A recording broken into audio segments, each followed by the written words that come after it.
This is Troy Kilpatrick, the Journey Museum and Learning Center's Executive Director. Thank you for joining us on the latest edition of Journey Discussions. And we're already having fun here as I'm sitting here. We're learning more about Mr. Randy Christensen tonight, also Colorado Charlie Utter himself. I think you guys are going to enjoy the fun that we're going to bring to this particular program tonight. We got a little bit of a video, and then we're going to have the opportunity to ask questions of Charlie/Randy as we go forward.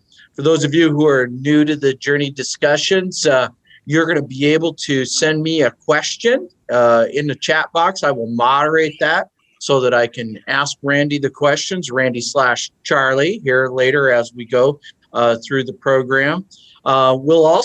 We are also recording this program, so it'll be available later again for you to review and watch it again, because Randy and I are confident you're going to be so entertained with tonight's program. You'll want to rewatch this later at your leisure with many others. You can share it because it'll be free for everyone to look at. So if you're at journeymuseum.org, you can see a lot of our prior Journey discussions with like Dr. Shankar Kura from Monument Health talking about COVID-19. We're all excited about the vaccines that are coming out. We're hoping that we're making progress on that. Journey discussions are started because we couldn't really, in good conscience, bring everybody together here January, February, March in the theater. And so we started these programs so that we have safe programs. Randy's in another room here tonight. Alyssa, our marketing manager and our control room person for us, is in a separate room, and I'm in a third room. So we're practicing safe communication strategies here tonight for all of you, and we appreciate your support as we do that. Hey, I'm really excited. Next Thursday, we have a super important program called Reflections on the Massacre at Wounded Knee. It's being presented by the Dakota Daughters. This is part of the South Dakota Humanities Council. We really wanted to do something special for this. It's actually a video that's been shot completely in the museum, and then we'll have a discussion where we'll be able to talk about the content that's been there. And we'll have the actors themselves will be available. We'll have also some guest commenters with us. Donovan Sprague is joining us as an example, so that we can really have some good dialogue, some good quality dialogue about racism, about what happened at Wounded Knee, and hopefully we can do some learning and engage ourselves and becoming a better community space. That's next Thursday. We've already got lots of people registered. We are limited. We can only have 100 people on our Zoom. So if you're interested, please get your email in now. The numbers are already really high for that program. So we're excited to see that. We will also make it available later. But I think being able to see it live and be able to get in and have conversation is going to be really special. We don't have this on our website yet, but we've added programs for in April. I'm really excited. April 8th, we're going to have Bob Riggio, and you recognize the name. He's been doing the weather here for many, many years in the Black Hills. His program title is Behind the D-Days Forecast. He's going to talk about the weather conversations that went into everything that happened for D-Days, and it's just sitting down and talking to Bob, it was really fascinating. I can hardly wait to host him on the program. Randy, I'll see if we can bring Bob out of his shell and make him comfortable with being on a live camera, right? So I think that's going to be a really fun Journey discussion. Plus, Bob has a book that he's recently put out himself, so I'm sure we'll touch on a little bit of that. We'll have Joyce Jefferson and a program called Sheroes on April 15th. And then on April 22nd, which is Earth Day, we're going to have Mr. Rick Mills from the South Dakota Railroad Museum talking about the history of the Mickelson Trail. Because we figure Earth Day, get outside. We know outside is a great place here in the Black Hills. And Rick just happens to have a little bit of the history story on all of that. And I think that's going to be a perfect way. Hopefully all our snow is melted by then, and we're all ready to get outside a little bit more. So enough of me promoting Journey discussions. We certainly appreciate you guys being here. And again, we're bringing these to you at no charge. We appreciate your consideration of a donation of any kind to help the Journey Museum continue to sustain its mission of education. So think about that as we move forward here this evening. I will note too that this Saturday, Randy will be here signing books, and we'll touch on that after we do our video. We'll get a little bit more detail on that. So, hopefully you can help support Randy and help the Journey. And you can get his autograph inside a book there. I know he'd be pleased to do that for you. So let's talk a little bit about Randy Christensen. Believe it or not, this guy, isn't he dressed the part, by the way? This guy holds degrees from the University of South Dakota in history and sociology and South Dakota State University in counseling, guidance, and personnel services. He's really torn when the Coyotes and the Jackrabbits play. But we know it's all about the U, right, Randy? All right. So throughout Randy's career, he's counseled children and families in Sioux Falls and Rapid City, and also was acting as a program coordinator for Rapid City area schools. Thank you, Randy, for all your educational leadership there. Randy has directed children's theaters, coached several championship scholastic chess teams, and as an educator, he's taught hundreds of classes at universities around the state. As a performer, you may know him as characters like Deputy Marshal D. Boone May on the streets of Deadwood. For the past several years, Randy has been at Deadwood's legendary Old Style Saloon Number 10, working as their resident historian and author, plus acting in the shows as Colorado Charlie Utter. So now, not on this. I learned tonight, Randy was a member of the Fabulous Flippers. You guys look this up. They're on YouTube. They've got a song called Harlem Shuffle, got covered by the Rolling Stones. How about that? Is that a deal or what? That was not on the bio. We were having fun talking, and so there's a little bit. We're going to have fun tonight. So what we're going to do here is we're going to queue up a video. Randy got to shoot inside the Journey. We put this together. We thought you guys would have fun with it. It's about 20 minutes. You can send me a question, and then we'll bring us on, and we'll have some fun, and we'll have some chat. And we're still celebrating St. Patty's Day here. I know Charlie Utter and all that. Randy had some opinions of how Charlie would celebrate St. Patty's Day. We'll talk about that too. But Alyssa, if you'll get the video ready for our group out there, I'll stop talking, and we'll introduce Colorado Charlie Utter. Howdy there, pards. My name is Charlie Utter, Colorado Charlie Utter. Now, this fella by the name of Troy had asked me to come down and talk to you folks a little today. He wanted me to talk about me. So everything I'm going to say today, well, it's going to be as close as I can come to as far as the truth.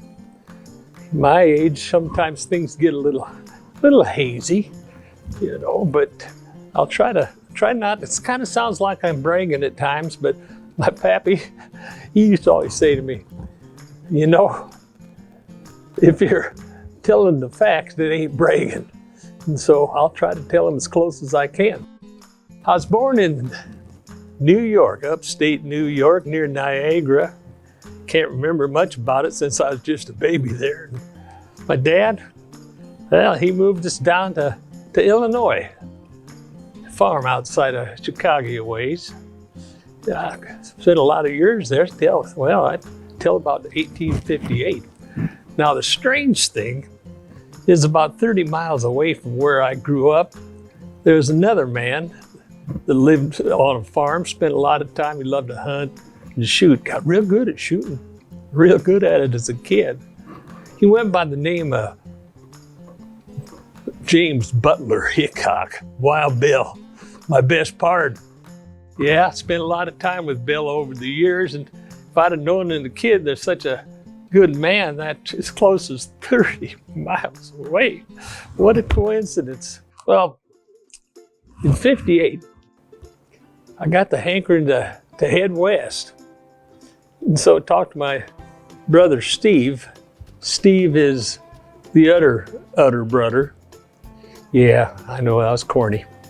But yeah, he came along with me, kind of went down through Kansas, ended up in Colorado, Colorado wasn't even a territory at that particular time. We went up into the high mountains. Yeah, looked around up there, and one day I came across a ridge and looked down, and here is a valley as far as the eye could see. They call that place North Park. No, not South Park. I know you know all about that one. But no, call it North Park. Not a soul lived there, not besides the Utes. Ute Indians lived there, got to know them really well. Good people, I tell you. Couldn't ask for closer friends. And, yeah, they helped me out with all kinds of stuff there.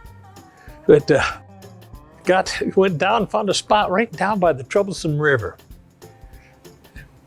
Ended up building myself a cabin there on the Troublesome. Now, what kind of idiot would build a house on a river called Troublesome? I did. Yeah, right there, put up my cabin. Got into business, all kinds of things up there. You know, first of all, I mined gold, had 60 claims, gold claims up there when gold fever went through that territory. Yeah, also, I worked for the U.S. government for quite a while. I turned out to be recorder of those mining claims. I attended all of them in the area once people started moving in through there. I was also hired as a interpreter, translator for the Office of Indian Affairs.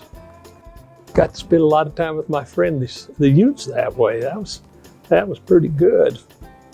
Yeah, also I did some fur trapping up there and hunting. Well, I thought for sure that a pack train, a freight train there, coming out of North Park would make some money.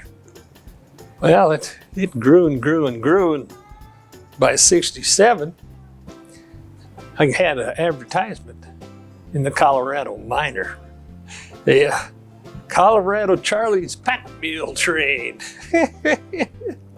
Yeah, I sure enjoyed that. Made a lot of money off of that. Well, then I started hearing some strange stuff, about there being gold up there in the Black Hills, those mountains up there in Dakota. So I thought maybe if I got myself, since I got all these mules anyway, if I put together a wagon train, headed out of Georgetown. You might know where that's at. Now, if you go to Golden, back in '73, a little before I headed out, 'cause I headed out in '76, spring of '76. But in '73, there's a guy named Adolph, started a brewery there. Yeah. They used to hop down there quite often, get Adolph Coors was his name. Yeah, some pretty fine beer made with that mountain water. That's pretty good stuff. Well, I headed out to Georgetown, got down there to Denver. And I'd sent word, put an ad in the paper about this, and it turned out about 100 people, 70 wagons showed up to go along with me. And so we headed up north, headed towards them there hills. Stopped off first at Cheyenne. Now, I wired ahead, told my friend Wild Bill Hickok, told him to meet me there. Yeah, sure enough, he was there when I pulled in with that wagon train, but, well, he was up against a building, stone drunk at the time. He had a tendency to drink his alcohol a lot, kind of liked that stuff. Pretty tasty. Yeah. But he had enough money to take up to Deadwood with him, but he started gambling a little too early, started gambling in Cheyenne. Yeah. Got himself dead broke, was charged with vagrancy. They're kicking him out of town. Now this is the Prince of the Pistolier. Yeah, remember that? Yeah, right now you probably don't remember anything, do you? But it was the Prince of the Pistoliers. This was the first and the only of the true gunfighters. When I say that, he's in the first gunfight in the West. Yeah. Also, he knew what he was doing. It was composure was the name of the game. Speed, that meant nothing. But Bill, he could face another man, look him in the eyes, Yeah, and wait for the right time to shoot. Yeah, this was the same man laying up against that building, getting kicked out of town. You know, I was talking to Calamity Jane later and found out she'd never been kicked out of Cheyenne, of all places. That takes quite a bit to be able to do that. Well, I loaded up Bill in the back of my wagon train. I threw him in there. The only thing he had with him, his only possession, he had a keg of whiskey, little one, you know, not like that, but he had a keg of whiskey with him. Threw that in there. Started heading north, ended up over there at Fort Laramie. There, right by the fort, Colonel came out and met me and had 4 people with him. And, well, no, come to think it, there were 7 of them there. Yeah, 7 of them. Yeah, and he said, hey, Charlie, do me a big favor. Take these girls up to Deadwood with you. They're causing a little mischief here around the fort. The guys aren't getting much sleep, if you know what I mean. Nod, nod, wink, wink. Yeah. And I looked over and I said, you said that there's 7 women here. I only count 6 and that guy there at the end. He started laughing. He said, well, that one is a woman. That was Martha Jane Canary, Calamity Jane. As soon as he said that, she started cussing and swearing and spitting and cursing and everything. She's definitely, well, she's a woman, but she was no lady, I'll tell you that much. But we loaded her up, put her on the train there too, and headed out once again, you know. But, you know, back in Cheyenne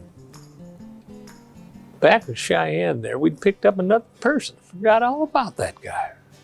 Fatty Thompson was his name. He come running out to our train and said, my name is Fatty, P-H-A-T-T-Y. Fatty's my name. Yeah. And I got myself a load of kitty cats that I'd like to take along on your train here. Came down here by myself, and that's kind of scary. You know, the Lakota are kind of upset with everybody out here right now. And I said, what the heck are you doing with all them kitty cats? He said, well, the ladies that have a specialty business up in Deadwood, nod, nod, wink, wink.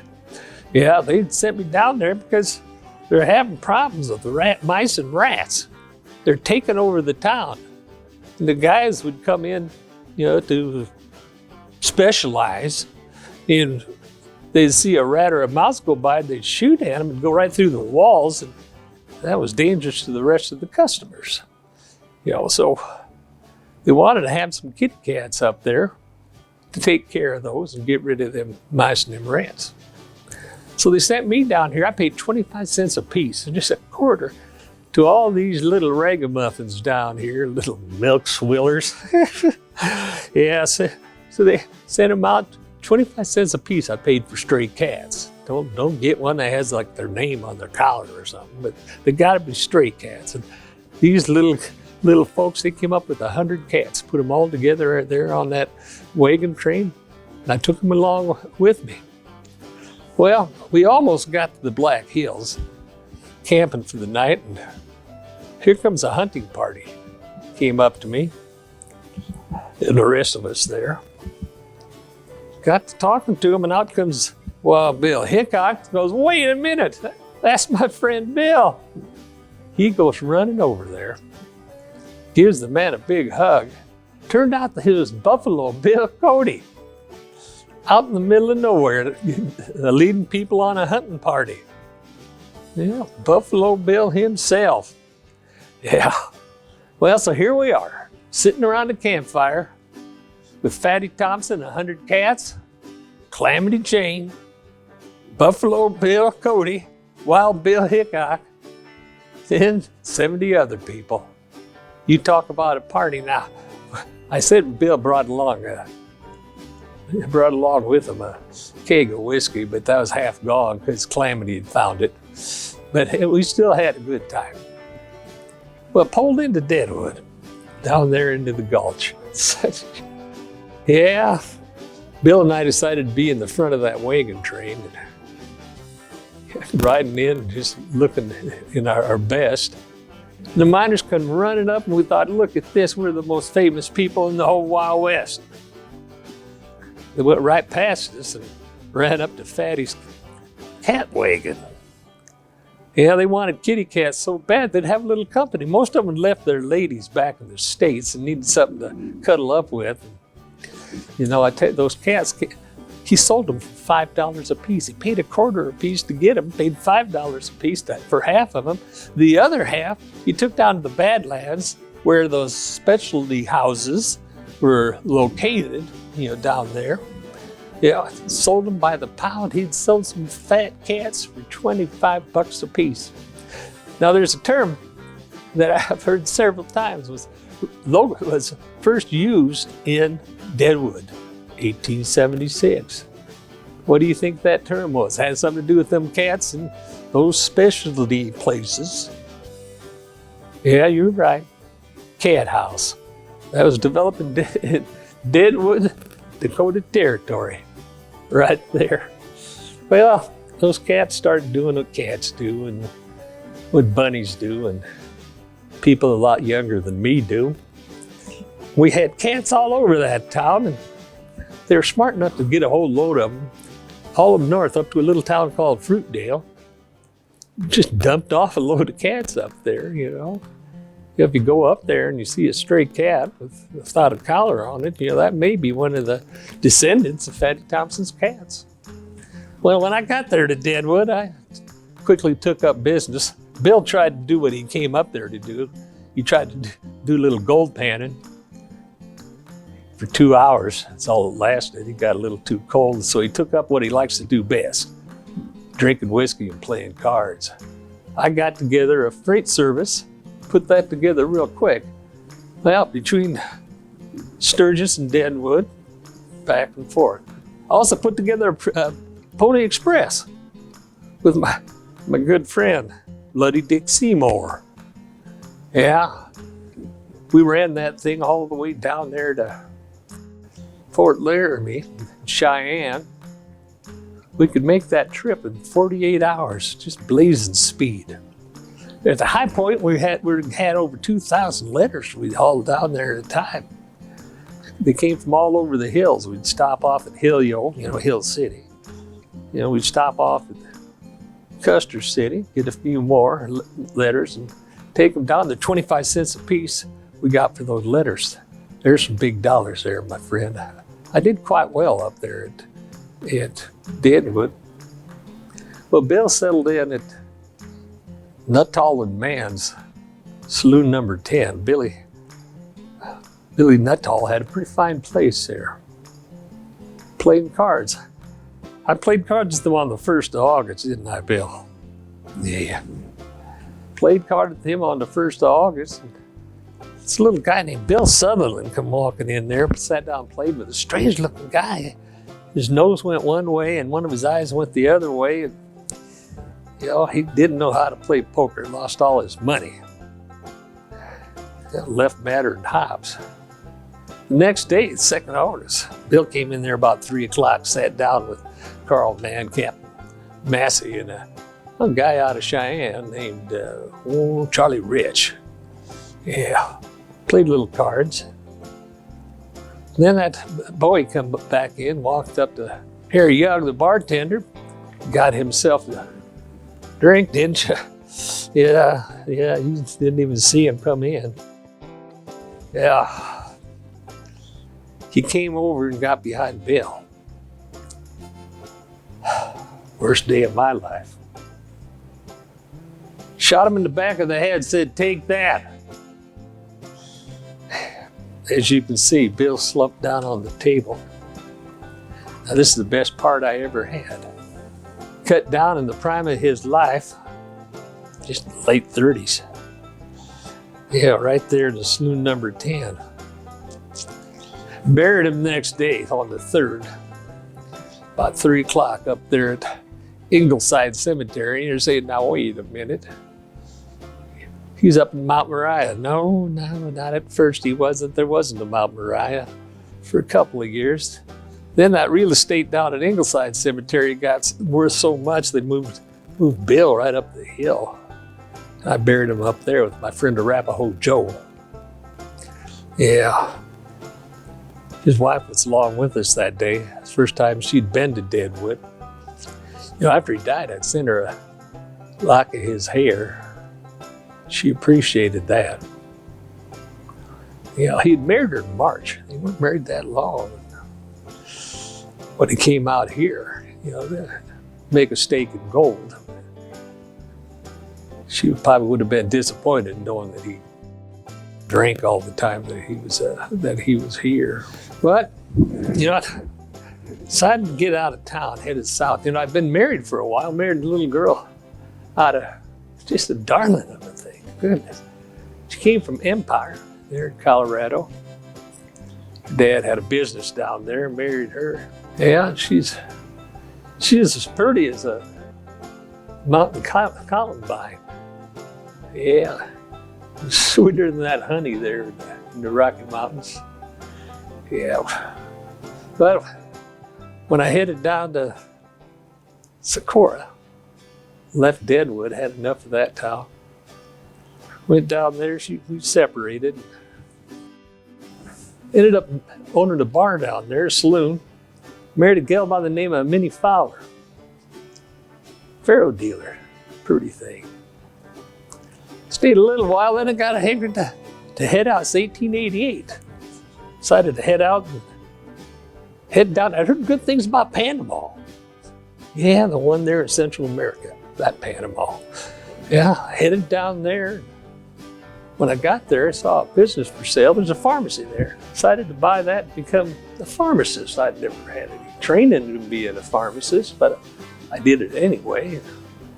And the longer that I was there, I thought, you know, I could make a little bit more money if I become a doctor.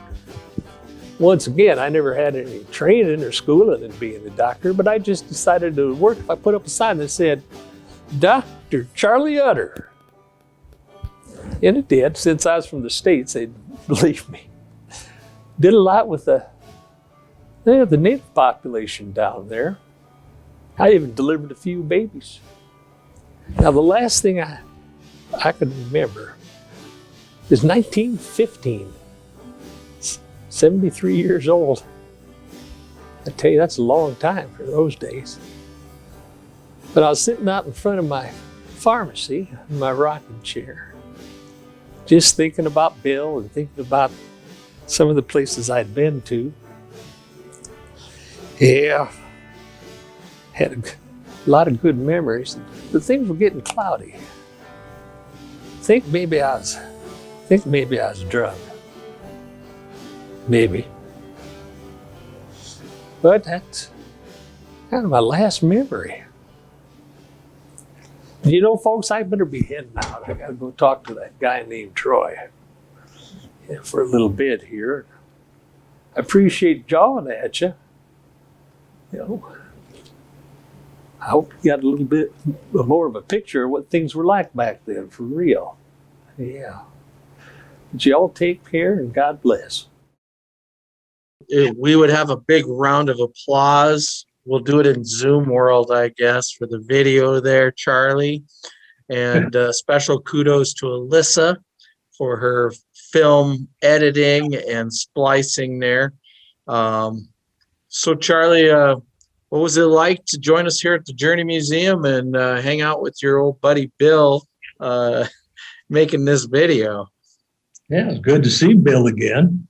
Yeah, he was looking kind of peaked though, but he kind of did that every day. That was kind of Bill's routine, was ending up on the table like that. But that time you see him there, yeah, about 10 seconds after that, he rolled right off that on the floor.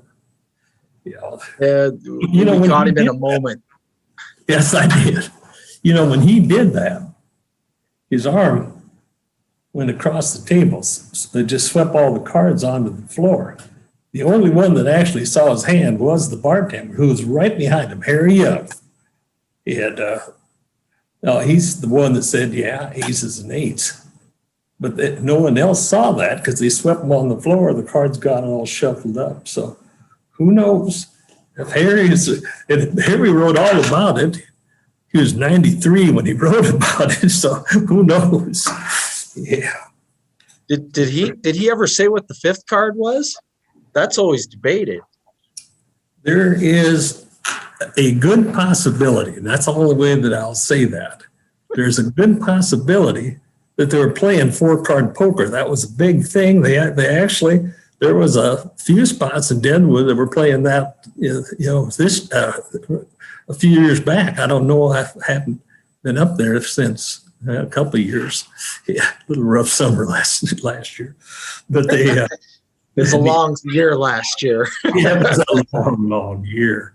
But it could have easily been four-card poker that they were playing. There may not have been a kicker, but no one has ever documented any spot that it was the jack of spades or whatever, Well, I thought I had an opportunity to ask a guy here who's a real historian, and I figured better just jump on this and try to get that myth taken care of. So That's right. a four card, that's that I hadn't thought of it that way. I think that makes sense. So when in this relationship with Bill Hickok, how far back did they go? I might have missed that. I don't think I mentioned that. There's a couple of thoughts behind that. That Bill had left, went to Illinois, Troy Grove, and headed down in his first law job. He was constable at Monticello Township, which is at that time was in Johnson County. So it's right across the river from Kansas City. Then you got Overland Park, okay? And right beside that, you had Monticello. They may have met there, because Charlie left in 57 or 58 and headed west. He might have caught Bill there, or one or two of the other places heading across. Now, a place I know that they got him, because it is documented, they met together. In 71, Wild Bill Hickok accidentally shot his deputy, Mike Williams, hung up his gun, said he's never going to be a lawman again. And he didn't. He was not a lawman after that. He took off. He spent a lot of time drinking and playing cards, ended up in Georgetown. Okay. And Charlie had all those connections. And at that time, Charlie was living in Georgetown.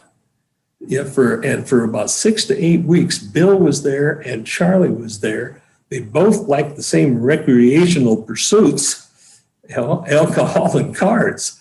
And there's a good chance that they spent that time together. When you read the articles, it'll say that Charlie Utter and Wild Bill Hickok played cards. That it doesn't necessarily say together, but I think that's where they probably got the closest relationship, was in Georgetown. After that, Bill ended up heading out to New York and with his friend Buffalo Bill Cody, and did a stage play with him and Texas Jack Umarundo. There you go. There you go. So, you touched on the infamous Martha Jane there, and talk about. I mean, we all know about, sort of the kind of connection, I guess, between Bill and Calamity Jane. But what was the connection? Was there any connections there with Charlie and Calamity Jane? We did, like I said on the video there. Charlie did pick her up there in Laramie. She's getting kicked out at the time. They were friends in Deadwood. Bill was friends with her in Deadwood, but there was never a relationship between Calamity Jane and Wild Bill Hickok. You've seen Wild Bill. Have you seen Calamity? No way. She had a kind soul, and she did, with the kids and for minors when they're, that had the fever. But no, that's not true. And on the 6th of March, Bill had married to a circus performer, okay, Mrs. Thatcher. And they loved each other dearly and communicated all the time that he in letters there. His last letter to her was kind of a scary one, to be honest, because he kept having premonitions that when they first got there, he told Charlie that he's not going to make it out of this camp alive. Then his good friend California Joe, he said the same thing to him. And the night before he got shot, he wrote a letter off to Agnes Lake Thatcher. Wrote that off to her and said, if I die here in this camp, I'll meet you on the other side of the river. And so who knows? Bill saw it coming, supposedly. But no, and Agnes wouldn't have appreciated him. So now, was Charlie's, or not Charlie's wife, but Bill's wife, did he meet her touring with Buffalo Bill during those shows and stuff? No, she had her own. She had her own, Lake Circus. And she was an equestrian. She was a tightrope artist, and she owned that. She was quite wealthy, very wealthy, and pretty famous as a circus performer. Yeah. All right. Hey, just so everybody knows out there, I mean, I can handle questions coming in from the group out there too. Charlie/Randy and I are just having a good time chatting, but you guys might have a question as far as Colorado Charlie, his history in Deadwood. I don't want to ignore that. I don't want to dominate the whole conversation here. I just want to make sure you guys are all know this is a journey discussion, which means that everybody can get engaged here. Charlie and I just get along really well, so I didn't mean to steal all of that. That's right. Under there. So you guys just chat, send us a chat if you've got a question. I do have a question though. See, I asked for people to ask questions. Randy, did you see how I did that? And then I just went right on. That's right. Sure.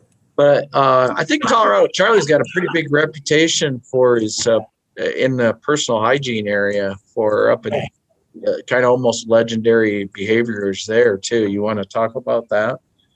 It is pretty amazing. For that day and age, when he was up in Colorado, he may be the only person in that entire area up there that didn't smell bad. No one took baths, and it's just an occasional type of thing. He always kept with him, even up in Deadwood. He always had a brush. He always had a comb. He had a little lilac that he had, put on himself to make himself pretty. He'd get his hair cut as much as he could. At that time, he had long blonde hair, and he would get it curled when he went to the barber. People in Deadwood used to come and stand out. Those miners would stand out in front of the barber shop, or barber tent is what it was. Yeah, but they'd come out there and they'd just to watch him when he'd come out. They could not believe it. They hear this nice smelling man. And by that time, he'd changed his whole appearance. Up in the Rockies and all the way up to the Deadwood, he wore leathers, he wore fringes, fringe pants, he wore fringed vest and coat, beaded moccasins, that type of thing. He was a frontiersman. He got up there and decided to go dapper and wore a big tall hat and had on a coat like this that he wore. He had a 2-foot chain that had rubies and diamonds embedded in that thing. And he always had a pair of 6 guns. He'd had some 1860 Smith & Wesson's Russian models that he carried with him at all times. He never, ever drew or shot anybody in his entire life with those things. But he had them because they were pretty. He was the original definition of a Dapper Dan then, huh? Yes, he was. He was a Dapper Dan. Yeah, I'm kind of a Dapper Dan man myself. Well, so Randy, a question to you. You've been portraying Colorado Charlie here for a little bit of time. I mean, I've known you for a couple of years, but how far back does all of this go for you? As far as Charlie? Yeah. Probably about 6 years. Before that, I was, like you said earlier, played the part of D. Boone May, stage messenger. Wyatt Earp said D. Boone was the fastest draw ever that he had ran into. And Boone May had shot more people, hung more people, and beheaded more people than anybody in the Black Hills. He was Really? all on the side of the law too. Yeah. But I played him, and then I played Colonel May at the trial of Jack McCall for many years. And he's the one that chased McCall down, down there in Laramie, and before they took him off to Yankton to try him. They took him to Yankton from Laramie because at that point, Laramie, all the way down to there, was part of Dakota Territory. And so the capital of Dakota Territory was clear over Yankton. So that's why they had to haul him all the way over there. Yeah. Well, so that's great history there about the Dakota Territory. But Randy, on yourself, so then how long have you been reenacting with all those characters and stuff? Since about 2001, 2000. Okay. Yeah. Okay. It's been a good summer gig. I in the evenings and weekends, all the time I was up there, I taught graduate courses in Northern Hills history. A lot of stuff walking through, hands-on. I taught 8 different types of classes on Deadwood alone up there over the years, and taught one on Fort Meade and one, 2 of them on Lead, one on the history of Spearfish Canyon. Okay, there is a history in that little canyon. Sounds like great program material here. There you go. There you go. I don't mind blabbing. So I got an interesting question here in from our audience. It's in regards to Charlie. So he was both a doctor and a pharmacist. Yes. How common was this for people such as Charlie to fake such life-sustaining positions? I like the way that question is written. Probably more common than we wish. He had 2 pharmacies. He had one in Panama City and one over in Cologne there on the Caribbean at the mouth of the. So he had franchise set up then, huh? It was the CVS or the Old West. Yeah. Oh, I took a lot of nerve though, for him to do that. The side, there's a friend of his that was a writer, was down there in 1915. Upton Lorenz was his name. And he talked about that, about Charlie's store, his doctor's sign up in front of it and all of that. And he's probably the last one from this country that that saw Charlie. Yeah. There's kind of a strange thing happened. When Charlie was buried, there was a grave sitting there from 1894 that said Emma B. Utter. Not Butter, but Emma B. Utter, wife of Colorado Charlie. Now, I have never heard of this wife, where she came from, anything quite like that. He was married to Tilly, and he got married maybe to Minnie Fowler. There's just some tiny pieces of documentation that they had gotten married. But where did Emma come from? I don't know. Because he was getting up there, He's found some bride down there, I guess. And that's not the easiest history to track down, is it? It's fun, though. I love digging in, trying to find that, that type of thing. One of the best books on Colorado Charlie is by Agnes Wright Spring. It's called... one is Colorado Charlie Utter, and she wrote that in the late 60s. In the 80s, she wrote one called Good Little Bad Man. It turns out, because I bought them both, it turns out it's the same book with a different title. So I got a spare if you need one, Troy. only if you sign it for me, Randy. Oh, there you go. And again, he's appearing Saturday at the Journey from 11 to 2. So bring it along. You can sign it, and I'll give you your money back for it.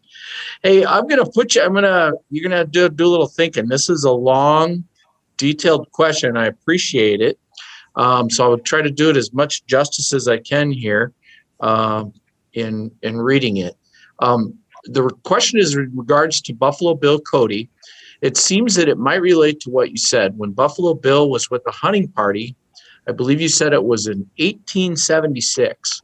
Would that have been before Buffalo Bill ended up in the northwest corner of Nebraska, for some reason aiding the cavalry and turning back a group of Native Americans who were headed up to the victory at Little Bighorn? And then Buffalo Bill had a battle one-on-one with Chief Yellow Hair / Yellow Hand near Montrose, Nebraska, and killed him. Just wondering if that incident fits into when you mentioned Buffalo Bill being out with the hunting party. Thank you. Yeah, well, that's excellent history there on Buffalo Bill, and he's exactly right. He was at those places, but they, he at that time he was kind of a jack of all trades. He got himself around, and he could have very easily been, up in that area. If there's dollars to be made of anybody, Buffalo Bill, he knew how to make money, making at those times, and to leading some fat cats on a hunting party, I'm sure he did that. Where they camped was down on the Chug River. If you ever been down to Chug Water, right? Get some Chug Water chili down there. It's good stuff. World famous Chug Water chili. It's world famous. Yes, it is. Kind of makes me gassy though, but it's good stuff. But I think you could fit all of that in that time period. Like I said, he got around, and he went where the money was.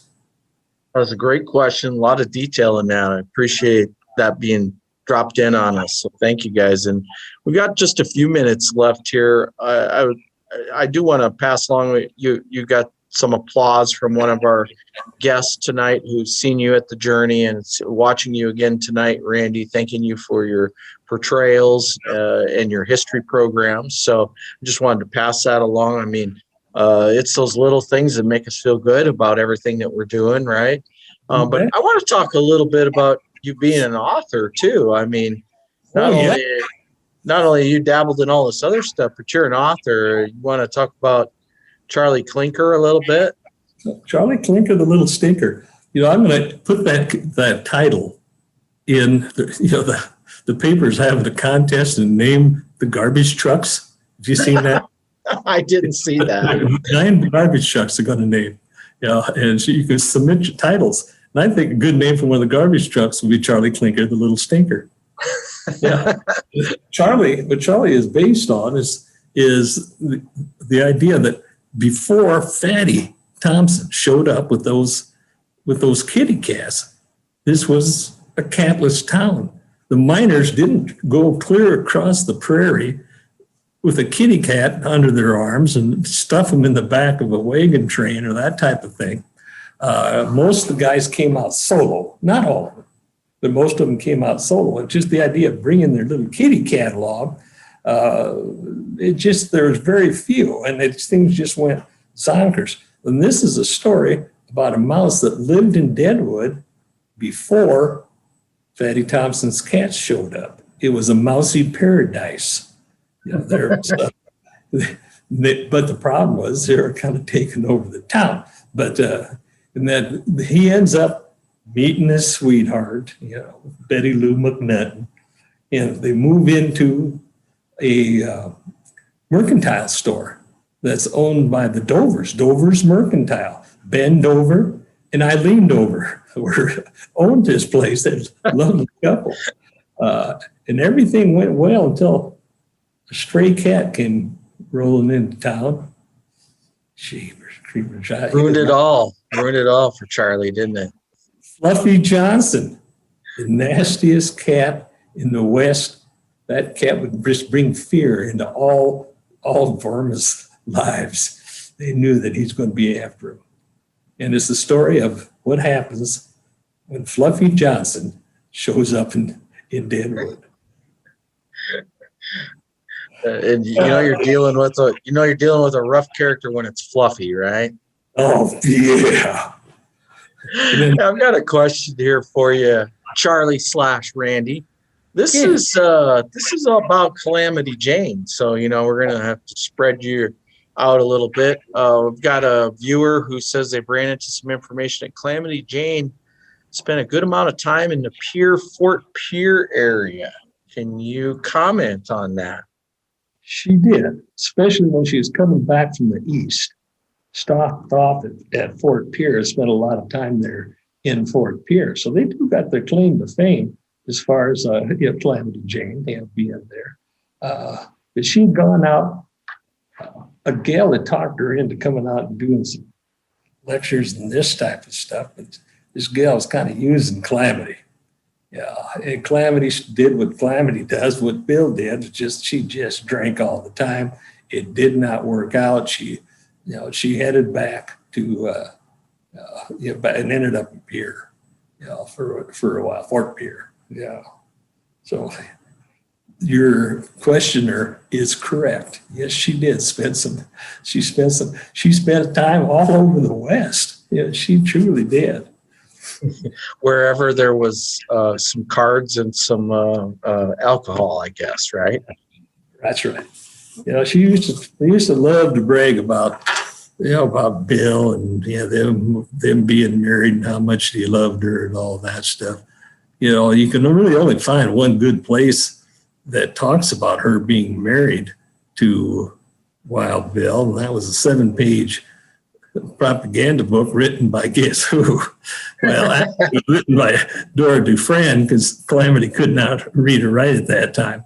But it was Calamity's book, and it was all full of stories. That's what she was all about.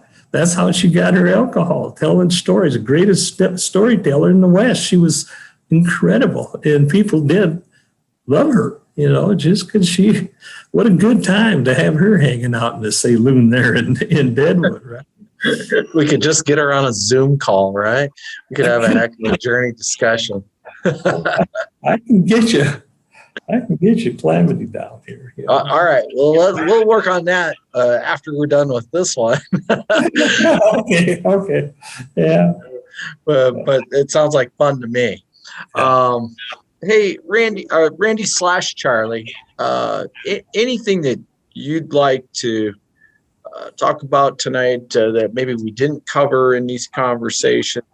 You've portrayed a lot of characters here in history, and you've done a lot of research, and you obviously know a lot about the times. But is there something that you'd like to just share with everybody here in the audience tonight? Yeah, there is so much out there. Probably more than any town in the West. There's so much out there on Deadwood and the history of Deadwood. Their history books on Deadwood are just as entertaining as the fiction. That's out there. But what happens is you read one, you read the next, you read the next, you read the next. I go by the philosophy. Yes, the philosophy that the majority wins. If you see the same story in about 8 different books, I'll take that one, because Deadwood is just full of fact and fiction. What's true, what's not true. But the more you dig, I was overjoyed to see a newspaper article from the Black Hills Pioneer or the Champion, one of the papers.